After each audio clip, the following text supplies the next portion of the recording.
경제가 보이는 저녁 시간입니다. 한국개발연구원인 KDI가 올해 경제 성장률 전망치를 낮췄습니다. 수출이 감소하고 있는데 내수 증가세도 둔화되고 있어서 경기 상황이 좋지 않다고 진단한 거죠. 윤석천 경제평론가와 함께 자세히 알아보겠습니다. 어서 오십시오. 네, 안녕하세요. 뭐 줄줄이 하향 조정만 되고 있어서 좀 좋은 소식을 전해드려야 되는데 일단 하향 조정하는 배경부터 한번 살펴보죠. 일단 한국만이 그런 게 아니라요. 그렇죠. 글로벌 경제 성장 전망치가 줄줄이 하향 조정되고 있습니다. 예. 대표적으로 IMF 같은 경우에는 지난해 10월에는 글로벌 경제 성장률을 한 3.7% 정도 될 거라고 예상을 했어요. 예. 근데 불과 몇 개월 지나지 않은 지난 4월에 이걸 0.4%포인트 낮춰서 3.3% 정도 성장할 거라고 전망을 했습니다. 전문가들이 이렇게 이제 계속해서 줄줄이 하향 조정되고 있는 이유는 가장 큰 거는 지금도 계속해서 리포트가 나왔지만 미중 간 무역 갈등 혹은 전쟁이 계속 격화되는 양상이죠.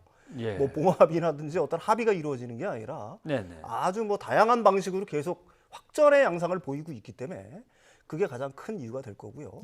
그다음에 유로존, 유럽연합 같은 경우도 오늘도 리포트에 나왔지만 브렉시트 문제가 여전히 불확실성의 문제로 좀 남아있지 않습니까?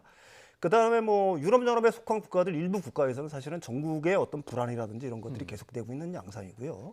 그러니까 다른 말로 하게 되면 세계 1, 2, 3위의 경제권들이 사실은 굉장한 불확실성에 지금 처해 있는 상황이라는 게 가장 큰 이유가 될 것 같고요.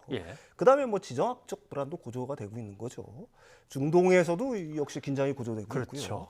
북미 간의 어떤 비핵화 협상 같은 경우도 사실은 교착 상태에 있으니까 이런 것들이 어떻게 보게 되면 세계 교역량 자체를 갖다가 계속 움츠리게 하는 거고 그에 따라서 성장률 둔화 이런 어떤 전망치가 계속 하향 조정된다고 볼 수가 있겠죠. IMF, OECD, UN 계속해서 지금 전망치를 낮추고 있는 상황이어서 이제 우리 쪽에서는 KDI가 내놨고 한국은행도 내놨고 양쪽 다 성장률을 낮춰잡긴 했는데 약간 차이가 있는 것 같습니다. 예, 맞습니다. 한은은 지난달이죠. 2.6%에서 2.5%로 낮췄고요. KDI는 지난 5월 22일 날 2.6%에서 2.4%로 낮췄습니다. 두 기관의 차이는 사실은 0.1%포인트 차로 약간 미세하다고 할 수 있는데 그 보고서 리포트를 읽어보면 상당히 정반대의 어떤 시각을 갖고 있어요. 아마도 한쪽은 2.4까지만 낮췄고 한쪽은 2.5까지만 낮췄고 이렇게 되면은 아마 회복하는데 뭔가 타이밍이 다를 것이다고 이렇게 보는 거겠죠? 그런 것도 있을 수가 있는데 사실 KDI 같은 경우는 한국 경제를 갖다가 굉장히 어떻게 보게 되면은 부정적인 시각으로 좀 보고 있는 거고요.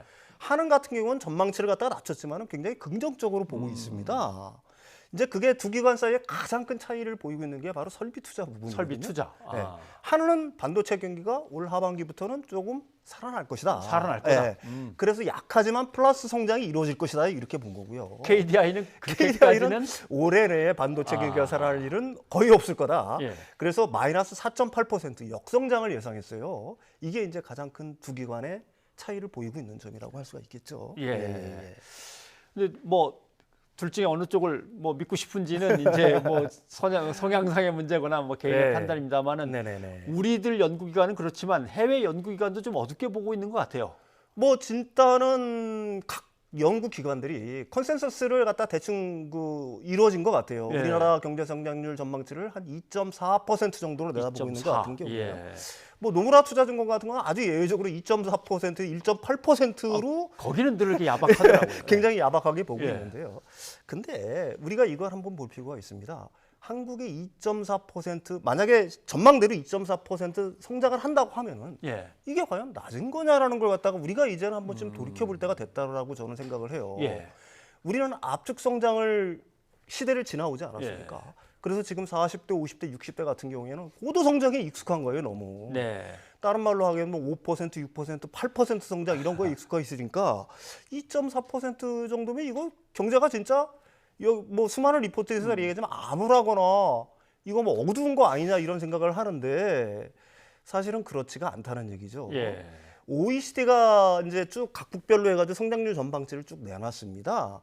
거기서 성장률이 올해 올라갈 것 같은 국가로는 미국, 유로존 정도가 예, 그 정도. 유일해요. 예. 근데 유로존은 1.0%에서 1.2%포인트로 올라가는 거예요. 미국만 2.6%, 2.8% 정도 수준으로 올라간다고 보고 있는 겁니다. 예. 그러니까 G20 국가들 중에서 신흥국 빼고, 그러니까 인도라든지 중국 같은 국가들 빼면은 예. 한국의 경제 성장률 2.4%는 미국에 이어서 2위 정도예요. 세계 2위 정도입니다. 2% 성장을 하고 있는 국가들, G20 국가들 중에서는 한국, 예.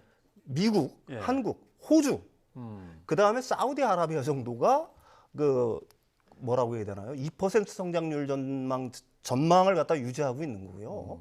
유럽에 있는 대부분의 국가들은 1%, 0%, 0. 몇 퍼센트 수준의 성장률을 하고 있는 겁니다. 예. 따라서 이렇게 생각을 하셔야 돼요. 과거 우리가 점수가 60점, 50점일 때는 예. 이게 뭐 10점 단위로 올라갈 수가 있죠. 예. 근데 우리나라 경제가 GDP가 세계 11위입니다. 11위. 예, 그렇다고 그러면은 점수로 보면 한 90점 이상대로 올라갔다고 할 수 있죠.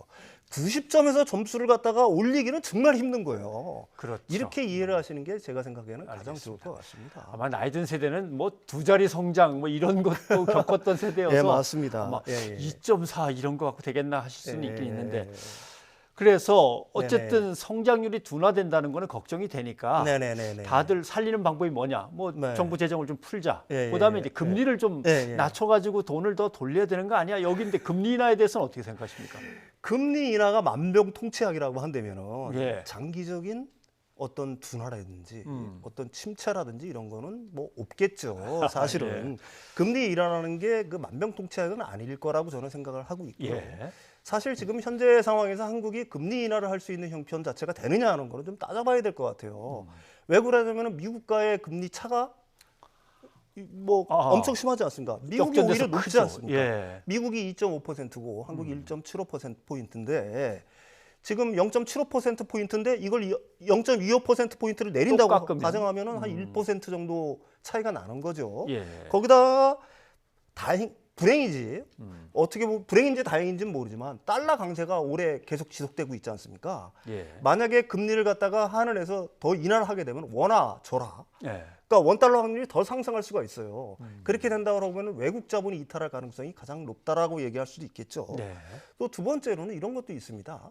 사실 금리를 내려서 경제에 충격을 주는 거는 0.5%포인트 정도를 내려야지거나 올려야지 충격을 줄 수 있다라고 보통 경제 전문가들은 얘기를 합니다. 예.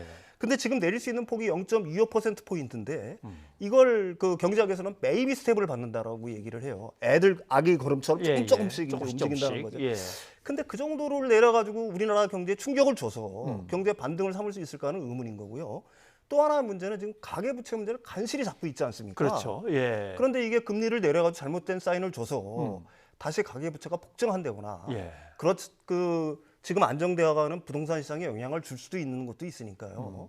금리 인하 문제는 굉장히 신중하게 생각해야 될 타이밍이라고 저는 봅니다. 알겠습니다. 지금 결국 금리나 뭐 경기 부양하는 좀 써야 될 거 아니냐라고 했는데 네네네. 미국 금리와 또는 환율 간의 문제를 보시면서 네네네. 아직은 그렇게 쉽게 생각할 문제는 아니다라는 말씀 주셨고 네네네. 그다음에 투자한 돈이 빠져나갈 건 어떻게 할 거냐 그렇죠. 문제도 있고 예. 그다음에 우리 가계부채가 이제 겨우 잡아가는데 네네네. 다시 돈이 빡 풀려가지고 가계부채를 커지면 어떻게 할 거냐. 네네네. 그렇습니다. 알겠습니다. 네네. 근데 보시기에 올해는 정말 이렇게 다시 경기가 좀 나아지기 시작할 가능성은 좀 없나요?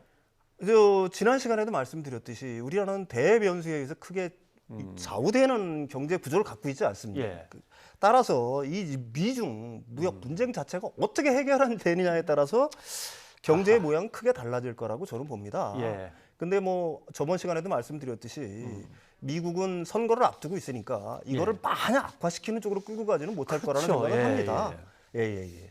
결국은 뭐 미국 경제도 중국 경제와 얽혀 있는 거고 세계 경제와 얽혀 있는 거니까 예, 맞습니다. 어느 상황에서는 예. 끝날 것 같은데 이제 자꾸 길어지니까 불안합니다. 예. 윤석수 평론가 오늘 고맙습니다.